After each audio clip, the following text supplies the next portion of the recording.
आम्रपाली के सौंदर्य की प्रसिद्ध आम्रपाली के रूप की चर्चा जगत प्रसिद्ध थी और उस समय उसकी एक झलक पाने के लिए सुदूर देशों के अनेक राजकुमार उसके महल के चारों ओर अपनी छावनी डाले रहते थे। विदेशी पर्यटकों के यात्रा वृतांतों में वैशाली और वैशाली की नगर वधु अप्रतिम सुंदरी आम्रपाली का जो वर्णन किया गया है न केवल काफी महत्वपूर्ण है बल्कि इससे वैशाली गणराज्य के वैभव संपन्नता और स्वर्णिम इतिहास की झलक भी मिलती है। बुद्ध का वैशाली में आगमन। वैशाली में गौतम बुद्ध के प्रथम पदार्पण पर उनकी कीर्ति सुनकर उनके स्वागत के लिए 16 श्रृंगार कर अपनी परिचारिकाओं सहित गंडक नदी की तीर पर पहुंची। आम्रपाली को देखकर बुद्ध को अपने शिष्यों से कहना पड़ा कि तुम लोग अपनी आंखें बंद कर लो, क्योंकि भगवान बुद्ध जानते थे कि आम्रपाली के सौंदर्य को देखकर उनके शिष्यों के लिए संतुलन रखना कठिन हो जाएगा। ज्ञान प्राप्ति के 5 वर्ष पश्चात भगवान बुद्ध का वैशाली आगमन हुआ और उनका स्वागत वहां की प्रसिद्ध राजंत की आम्रपाली ने किया था। इसी नगर में वैशाली की प्रसिद्ध नगर वधु आम्रपाली सहित 84,000 नागरिक बौद्ध संघ में शामिल हुए थे। बुद्ध ने 3 बार इस जगह का दौरा किया और यहाँ काफी समय बिताया। बुद्ध ने यहाँ अपने निर्वाण की घोषणा भी की थी। वैशाली के समीप कोल्हुआ में भगवान बुद्ध ने अपना अंतिम संबोधन दिया था। वैशाली में संपन्न द्वितीय बौद्ध संगीति में ही बौद्ध धर्म में 2 फाड़ हो गई थी। भिक्षुणी आम्रपाली माना जाता है कि जब बुद्ध ने क्षुणी संघ की स्थापना की थी तब इस संघ के जरिए भिक्षुणी आम्रपाली ने नारियों की महत्ता को जो प्रतिष्ठा दी वह उस समय में एक बड़ी उपलब्धि मानी जाती थी। विश्व को आम्रपाली और अजातशत्रु कहते हैं कि बिंबिसार का पुत्र अजातशत्रु और आम्रपाली दोनों एक दूसरे से प्रेम करने लगे थे। जब वैशाली गणराज्य को यह पता चला तो उन्होंने आम्रपाली को जेल में डाल दिया गया। अजातशत्रु को यह पता चला तो उसने वैशाली पर आक्रमण कर कई लोगों की जान ले ली, लेकिन इससे कुछ हासिल नहीं हुआ। आम्रपाली इससे दुखी हो गई। बुद्ध और आम्रपाली की कथा। इस संबंध में एक कथा मिलती है कि एक बार भगवान बुद्ध विचरते हुए वैशाली के वन विहार में आए। नगर में उनके दर्शन करने के लिए आमजनों के साथ ही नगर के बड़े बड़े श्रेष्ठ जन भी उनके दर्शन के लिए पहुँचे। हर किसी की इच्छा थी कि तथागत उसका निमंत्रण स्वीकार करें और उसके घर भोजन करने के लिए पधारें।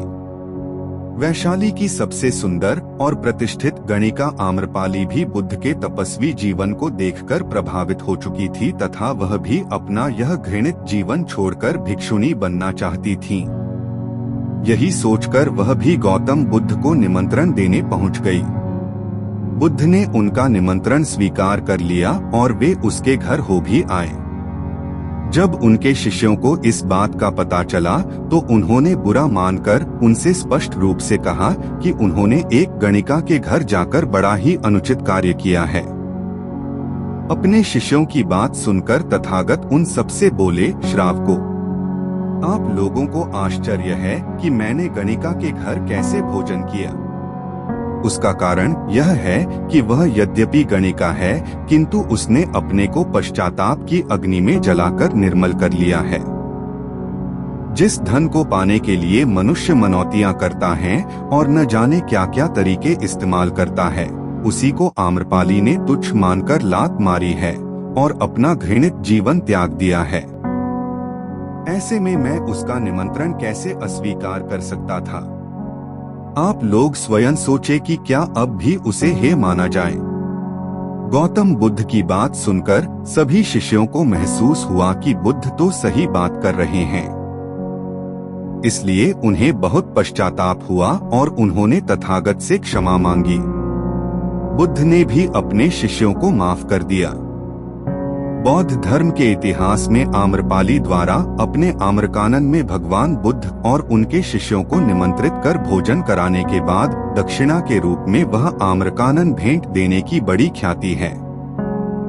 इस घटना के बाद ही बुद्ध ने स्त्रियों को बौद्ध संघ में प्रवेश की अनुमति दी थी। आम्रपाली इसके बाद सामान्य बौद्ध भिक्षुणी बन गई और वैशाली के हित के लिए उसने अनेक कार्य किए। उसने केश कटाकर भिक्षा पात्र लेकर सामान्य भिक्षुणी का जीवन व्यतीत किया। यह भी कहते हैं कि आम्रपाली एक बौद्ध भिक्षु पर मोहित हो गई थी। आम्रपाली ने बौद्ध भिक्षु को न केवल खाने पर आमंत्रित किया बल्कि 4 महीने के प्रवास के लिए भी अनुरोध किया था। बौद्ध भिक्षु ने उत्तर दिया कि वह अपने गुरु बुद्ध की आज्ञा के बाद ही ऐसा कर सकते हैं। अंत में आम्रपाली ने गौतम बुद्ध से कहा कि मैं आपके भिक्षु को मोहित नहीं कर पाई और उनकी आध्यात्मिकता ने मुझे ही मोहित कर धम्म की राह पर चलने को विवश कर दिया है। बिंबसार और आम्रपाली। मगध सम्राट बिंबसार ने आम्रपाली को पाने के लिए वैशाली पर जब आक्रमण किया तब संयोगवश उसकी पहली मुलाकात आम्रपाली से ही हुई। आम्रपाली के रूप सौंदर्य पर मुग्ध होकर बिंबसार पहली ही नजर में अपना दिल दे बैठा। आम्रपाली ने बिंबिसार से युद्ध रोकने के लिए कहा और बिंबिसार ने आम्रपाली की बात मान ली। बिंबिसार ने आम्रपाली को मगध की महारानी बनने का प्रस्ताव भी दिया, लेकिन आम्रपाली ने इस प्रस्ताव को अस्वीकार कर दिया क्योंकि वैशाली और मगध शत्रु थे। बिंबिसार को आम्रपाली से एक पुत्र भी हुआ जो बाद में बौद्ध भिक्षु बना।